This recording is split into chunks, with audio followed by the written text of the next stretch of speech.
اور آپ صلی اللہ علیہ وسلم نے فرمایا خبردار جھوٹی بات، یعنی کبیرہ گناہوں میں جھوٹی بات بھی شامل ہے۔ آپ نے بار بار اس جملے کو دہرایا، یہاں تک کہ صحابہ اکرام نے سوچا کہ کاش آپ خاموش ہو جائیں، یعنی اس قدر زیادہ تکرار کے ساتھ آپ صلی اللہ علیہ وسلم نے یہ بات ارشاد فرمائی کہ جھوٹی بات کہنا اللہ تعالیٰ کو پسند نہیں ہے۔ تو سامعین، قرآن حکیم میں اہل ایمان کی یہ صفت بیان کی گئی ہے کہ کامیاب ہونے والے مومن کون ہیں؟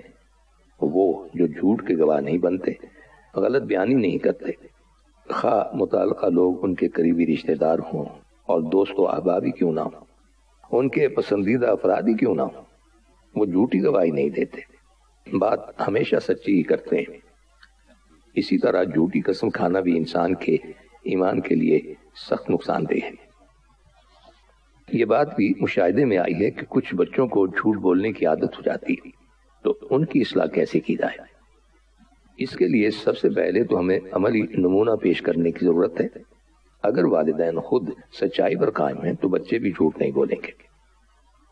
اصل میں مشکل یہ ہے کہ ہم بچوں کو خود ہی جھوٹ سکھاتے ہیں۔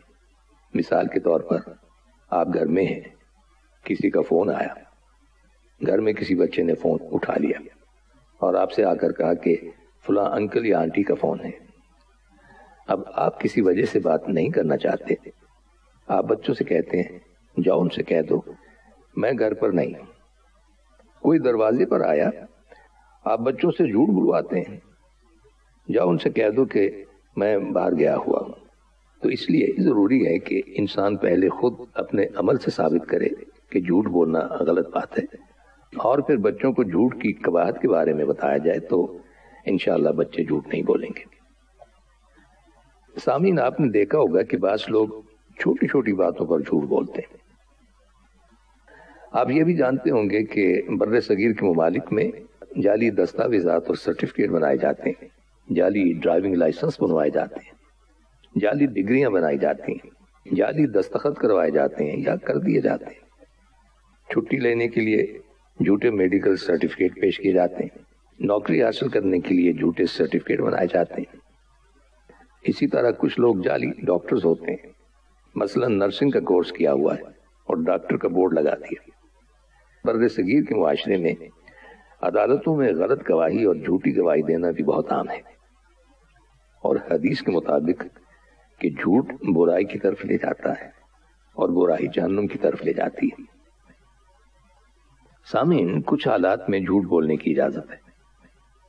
میاں بیوی کے درمیان تعلقات کو خوشگوار رکھنے کے لیے جھوٹ بولا جا سکتا ہے۔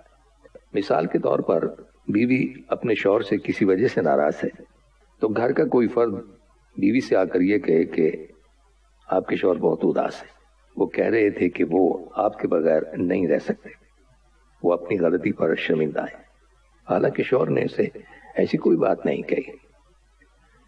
بیوی اگر اپنے میکے میں کسی مجبور یا ضرورت مند کی مالی امداد کے لیے کوئی رقم دے دے، شوہر اس رقم کے بارے میں پوچھ لے اور بیوی کو یہ محسوس ہو کہ شاید شوہر اس پر ناراض ہوگا، تو اس وقت صورتحال کو بگڑنے سے بچانے کے لیے بیوی جھوٹ بول سکتی ہے، کہہ سکتی ہے کہ وہ رقم میں نے چیریٹی میں دے دی۔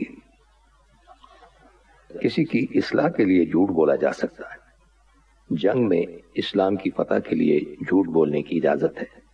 مثال کے طور پر دشمن کو جھانسا دینے کے لیے دروغ گوئی سے کام لیا جا سکتا ہے۔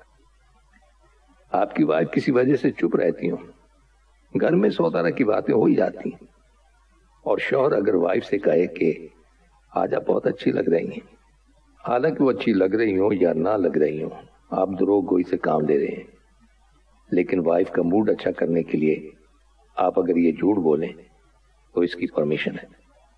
یہی معاملہ وائف بھی اپنے ہسبینڈ کے ساتھ کر سکتی ہے، تو اس پر اللہ تعالیٰ ناراض نہیں ہوں گے، بلکہ اس کا اجر ملے گا۔ تو جو لوگ جھوٹ کی اس کیٹیگری میں آتے ہیں وہ جھوٹے تصور نہیں کیے جاتے۔ بہرحال جھوٹ بولنا بہت بڑا گناہ ہے، ہمیں ہر حال میں اس سے بچنے کی کوشش کرنی چاہیے۔ اور سامعین، ان کلمات کے ساتھ ہی ہمارے آج کے پروگرام کا وقت بھی اب ختم ہوتا ہے، اس دعا کے ساتھ کہ اللہ تعالی ہم سب کو صراط مستقیم پر چلنے کی توفیق عطا فرمائے، آمین۔ آئندہ ملاقات تک کے لیے محمود احمد کو اجازت دیجیے. اللہ حافظ. پروگرام آواز جرس کے سامعین کی خدمت میں